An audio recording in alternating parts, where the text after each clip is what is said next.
हनुमान आणि संजीवनी बुटी. रामायणातील अनेक कथा अद्भुत आणि रोमांचक आहेत. त्यातील एक अतिशय रोमहर्षक कथा आहे हनुमान आणि संजीवनी बुटीची. रावणाचा पुत्र मेघनाद हा एक शक्तिशाली योद्धा होता. राम आणि रावणाच्या युद्धादरम्यान मेघनादाने लक्ष्मणावर ब्रह्मास्त्राचा प्रयोग केला. त्यामुळे लक्ष्मण बेशुद्ध पडला आणि त्याच्या प्राणांना धोका निर्माण झाला. वैद्य सुषेण यांनी सांगितले की हिमालय पर्वतावरील द्रोणागिरी शिखरावर संजीवनी नावाची दिव्य औषधी वनस्पती आहे.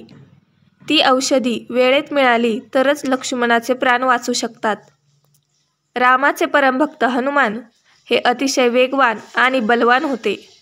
त्यांनी क्षणाचाही विलंब न लावता हिमालयाकडे झेप घेतली. वाटेत अनेक अडथळे आले, पण त्यांना पार करत हनुमान हिमालयावर पोहोचले. द्रोणागिरी शिखरावर पोहोचल्यावर हनुमानाने पाहिले की तिथे अनेक औषधी वनस्पती आहेत, पण त्यांना नक्की संजीवनी बुटी कोणती हे ओळखता आले नाही.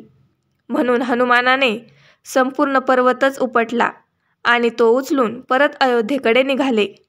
हनुमानाने वेळेत पर्वत आणला आणि वैद्य सुषेणांनी संजीवनी बुटी काढून तिचा उपयोग केला. औषधीच्या प्रभावाने लक्ष्मण शुद्धीवर आले आणि पुन्हा युद्ध करण्यास सज्ज झाले. ही कथा हनुमानाच्या अपार भक्तीचे, शौर्याचे आणि समर्पणाचे प्रतीक आहे. त्यांची असीम शक्ती आणि चपळाईमुळेच लक्ष्मणाचे प्राण वाचले आणि पुढे रामाचा विजय निश्चित झाला. ही कथा रामायणातील सर्वात रोमांचक आणि प्रेरणादायी घटनांपैकी एक आहे.